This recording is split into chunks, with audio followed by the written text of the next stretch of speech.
Alors que l'affaire Jeffrey Epstein refait surface, le nom de Céline Dion apparaît en marge des documents déclassifiés. Un grand nombre de documents judiciaires liés à l'affaire Epstein ont récemment été rendus publics aux États-Unis.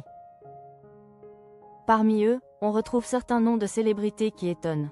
Mais si certaines d'entre elles sont suspectées d'avoir été de connivence avec le milliardaire, ce n'est assurément pas le cas de Céline Dion. Selon plusieurs sources, relayées par nos confrères de Gala, la chanteuse canadienne aurait tout simplement refusé une faveur à Jeffrey Epstein en 2014, initiée par l'un de ses collaborateurs. Une décision qui, à l'époque, n'avait fait aucun bruit, mais qui ressort aujourd'hui, alors que le scandale éclate. Le nom de Céline Dion apparaît dans les documents déclassifiés de l'affaire Epstein. C'est durant l'automne 2014 que Céline Dion a décidé de mettre en vente sa villa située en Floride, à Jupiter Island plus précisément. John Christensen, alors en charge de la gestion immobilière de l'artiste, a pris une initiative qui lui coûtera très cher. En effet, il a choisi d'organiser une visite privée de la splendide propriété pour un acheteur potentiel. Celui-ci n'était autre que Jeffrey Epstein. Le problème, c'est que cette démarche s'est faite dans le dos de Céline Dion, absolument pas au courant. C'était également une violation des règles contractuelles strictes qui encadraient cette vente. Grâce aux documents judiciaires rendus publics des années plus tard, on a pu apprendre que la chanteuse avait clairement exprimé son refus de toute procédure qui n'était pas validée par elle-même. Manifestement, cette consigne n'a pas été respectée. John Christensen immédiatement licencié par Céline Dion. Les échanges de mails nous permettent de faire toute la lumière sur cette histoire. Dans un message directement adressé à Jeffrey Epstein, John Christensen confie avoir été licencié sur le champ.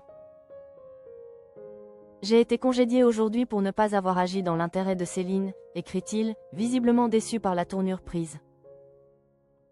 Dans le même message, il reconnaît avoir été mis en garde avant d'agir et être au courant des règles à respecter. « Ma faute, j'aurais dû écouter », ajoute-t-il. D'après ses propres mots, il n'aurait eu que 5 minutes pour quitter son bureau suite à son renvoi. Toutefois, rien dans les documents révélés ne laisse penser que Céline Dion ait eu la moindre connaissance des échanges de John Christensen avec le milliardaire. Céline Dion n'est pas la seule célébrité à être citée dans ces documents. Même si le nom de Céline Dion est apparu parmi ces documents rendus publics, cela ne signifie pas qu'elle avait un lien personnel avec Jeffrey Epstein. Toutes les célébrités ne peuvent pas en dire autant. Des personnalités issues de plusieurs familles royales européennes sont mentionnées, notamment au Royaume-Uni, en Norvège ou en Belgique. Le nom de la reine Paola de Belgique est par exemple cité dans un email datant de janvier 2011. Celle-ci aurait adressé ses salutations à Jeffrey Epstein depuis le Forum économique mondial de Davos. Le palais a cependant rapidement démenti l'information, assurant que la souveraine n'était pas présente à l'événement cette année-là. En France, certaines figures publiques ont aussi été nommées dans le cadre de cette affaire. L'ancienne Miss France Flora Coquerel a dénoncé l'utilisation de son nom, elle qui aurait été proposée à Jeffrey Epstein et à ses proches.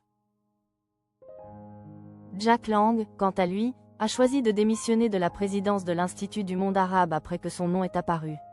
Sa fille, Caroline Lang, elle aussi mentionnée, a annoncé se retirer de ses fonctions au sein du syndicat de la production indépendante.